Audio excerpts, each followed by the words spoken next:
Firstly, I want to thank Jesus. मेरा जीवित परमेश्वर का वचन जीवित है।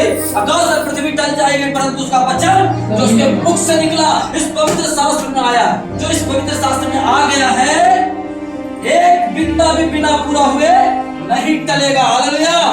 ये मेरा परमेश्वर का वायदा है। वो परमेश्वर झूठ नहीं बोलता क्योंकि वो मनुष्य नहीं।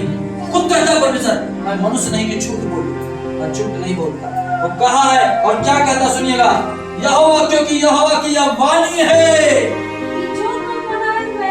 जो कल्पनाएं मैं तुम्हारे विषय करता हूँ उसको परमेश्वर भली भांति जानता है। आगे बढ़िए। हालेलुया। वो हानि की आप बगल वाले बहन बोले, बहन आपके विषय जो परमेश्वर कल्पना करता है, बोलिए बोलिए हालेलुया।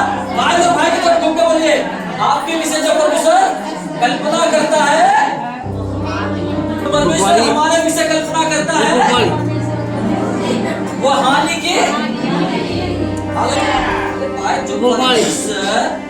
तूफानों को कहता है थम जा और वो थम जाता है। जो परमेश्वर कहता है समुद्र को रास्ता दे, वो रास्ता देता है। और जो परमेश्वर कहता है चट्टानों को पानी पिला, जो को वो पानी पिलाता है। जो परमेश्वर मरुभूमि में मन्ना को बरसाता है, 5 रोटी 2 मछली से 5000 पुरुषों को, बच्चे बुतरू और महिलाओं को छोड़ के बात कर रहा हूँ, 5000 पुरुषों को खिलाता है। क्या वो परमेश्वर हमारे विषय में भलाई की कल्पना नहीं करता है? हालेलुया। और क्या लिखा आगे, वह हानि की नहीं मगर कुशल की ही है। जो भी परमेश्वर के वचन के अधीन होकर जीवन बिता रहा है, जिसका भरोसा यहोवा पर है, उसके जीवन में जो भी होगा कुशल ही होगा। परमेश्वर आपको कोई बड़ी विपत्ति में जाने नहीं देगा। वो सिर्फ एहसास शैतान करवाता नहीं, क्योंकि तुम्हारा बच्चा बीमार तुमको तुम्हारे बच्चे को भरोसा था, तुम तो यीशु मसीह पर भरोसा करते थे, तुम्हारा बच्चा कैसे बीमार पड़ गया? हालेलुया।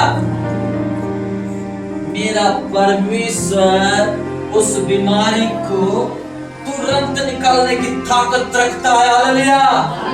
मैं उस समय, उस घड़ी, उस समय विपत्ति के समय में, उस बीमारी के समय में, उस कठिन परिस्थिति के समय में शद्रक मेशक अबेदनगो को जैसे कहा मैं, हे शैतान छोड़, मेरा यहोवा, बात को सुनिएगा, मेरा यहोवा मेरे बच्चे को, मेरे बिजनेस को, मेरी कमाई को, मेरे परिवार की परिस्थिति को निकाल बाहर करने की ताकत रखता है।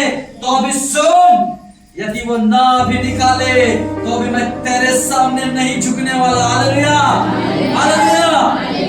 मैं नहीं झुकूंगा क्योंकि मेरा जहां मेरा वहां झुकना होगा जहां मुझे जीवन मिलता है। हालेलुया। उसमें से कहता है अगर लंगड़ा चंगा होकर वेग से पाप करने के लिए दौड़े, इससे तो भला है कि तू तो लंगड़ा ही स्वर्ग में प्रवेश कर। हालेलुया। इससे भला है कि कभी कभी कुछ लोग बोलते भैया खाना आदमी में प्रार्थना कर, मैं बोलता हूँ ठीक है प्रार्थना के लिए तैयार हूँ, पर क्या वो चाहता है तो मुझे प्रार्थना करो? मान लीजिए कि आप कहीं से सुने कि फलाना बहुत परेशान है, भागा फिर रहा है, इससे पुलिस से, मान लीजिए आप कहे भैया, उदाहरण के तौर पर एक उदाहरण पेश कर रहा हूँ, काल्पनिक बातों पर। ये कहीं अभी तक ऐसा कोई मुझे नहीं बोला है, पर एक काल्पनिक बात मैं पेश कर रहा हूँ ताकि आपको कुछ समझा सकूं। कोई मुझे कहता भैया प्रार्थना के लिए आदमी पुलिस से बचने के लिए बहुत भागा फिर रहा है, पुलिस उसको कुछ नुकसान ना करे, परमेश्वर उसको अरेस्ट होने ना दे, परमेश्वर उसको अरेस्ट हो जाए। अब वो आदमी जो है मन में किसी का हत्या के बारे में कल्पना करता है कि हमको किसी भी तरह भी नहीं पकड़ाना, फलाना को मारने के बाद पकड़ाना, हमको प्रार्थना करें वो नहीं पकड़ा, किसी का हत्या करेगा ना। तो कभी कभी क्या होता है, हम लोग जाने अनजाने में जैसे प्रार्थना को ले आते हैं परमेश्वर के सामने, जो कि भलाई को उत्पन्न करता है। इसलिए यीशु ने कहा कि अगर कोई लंगड़ा चंगा होकर वेग से आपके लिए ही दौड़े, इससे तो भला है कि वो लंगड़ा ही जीवन में प्रवेश करता है, लंगड़ा रहते हुए जीवन में प्रवेश करता है।